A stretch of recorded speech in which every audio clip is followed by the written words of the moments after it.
এই বাংলা ভীষণ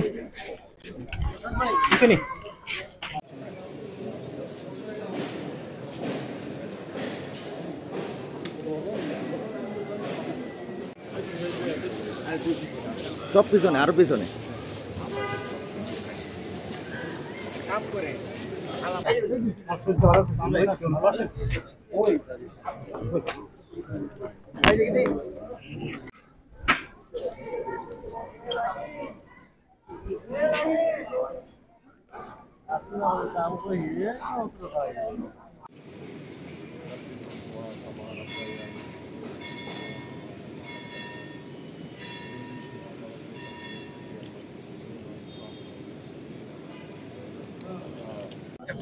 আপনি গুরুত্বপূর্ণ গুরুত্বপূর্ণ মুহূর্তে স্যার সিলেটে এসেছেন স্যার সিলেটে আমাদের সবার পক্ষ থেকে আপনাকে স্বাগত জানাচ্ছি। সিলেট আমাদের কাছে সবসময় অত্যন্ত গুরুত্বপূর্ণ, বিশেষ করে আমাদের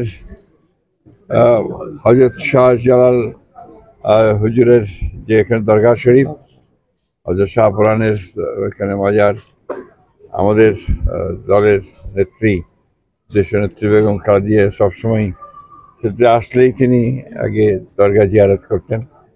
এটার আমি মনে করি যে আমরা সবাই এই যে একটা স্পিরিচুয়াল ব্যাপার যেটা আছে আর কি আপনার, সেটাতে আমরা অত্যন্ত শান্তি বোধ করি এবং সেই কারণেই সিলেটের প্রতি আমাদের আকর্ষণ আছে। এটা একটা পুণ্যভূমি এবং সেখানে আসলে আমরা নিজেরা অত্যন্ত তৃপ্ত বোধ করি। আর আজকে এসছি, দলের সভা আছে, সেই সভায় আমরা সবাই মিলে একসাথে সভাটাকে সফল করার জন্য আমরা সিলেটে এসেছি। স্যার একটা প্রশ্ন সেটা হচ্ছে কি, এখন তো নির্বাচনী হাওয়া বইছে সারা দেশে, আপনারা কতটুকু প্রস্তুত এবং নির্বাচন কমিশন কি ফেব্রুয়ারির মধ্যে নির্বাচন করার জন্য আপনারা কোন চাপ সৃষ্টি করবেন কিনা স্যার? আপনারা নিশ্চয়ই সবাই জানেন যে দীর্ঘ 15 বছর ফ্যাসিস্টদের বিরুদ্ধে আমরা সংগ্রাম করেছি, লড়াই করেছি।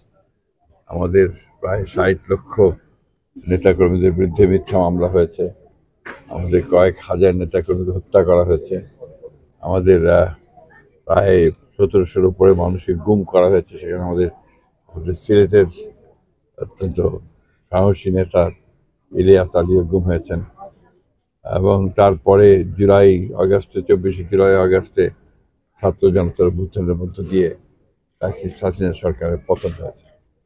সেই পতনের পরে আমি একবার একটা ব্যক্তিগত প্রোগ্রামে এসেছিলাম, তারপরে রাজনৈতিক কর্মসূচিতে প্রথম আসা, সেই কারণে এটা আমাদের কাছে অত্যন্ত গুরুত্বপূর্ণ। আমি যারা জুলাই আগস্টের শহীদ হয়েছেন তাদের প্রতি আমি শ্রদ্ধা জানাচ্ছি, যারা আহত হয়েছে তাদের প্রতি সমবেদনা জানাচ্ছি এবং এদের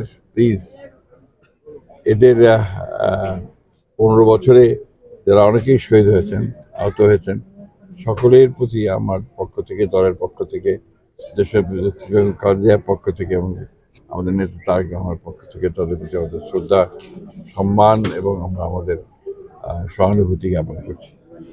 আমরা আশা করি যে বাংলাদেশের মানুষ যে জন্য লড়াই করেছে তাদের গণতান্ত্রিক অধিকার ফিরে পাওয়ার জন্য, ইতিমধ্যে লন্ডনে ভারপ্রাপ্ত চেয়ারম্যান জনাব তারেক রহমানের সঙ্গে প্রধান উপদেষ্টা প্রফেসর ইউনূসের যে বৈঠক হয়েছে, সেই বৈঠকে ফেব্রুয়ারিতে নির্বাচনের একটা মোটামুটি আলোচনা হয়েছে।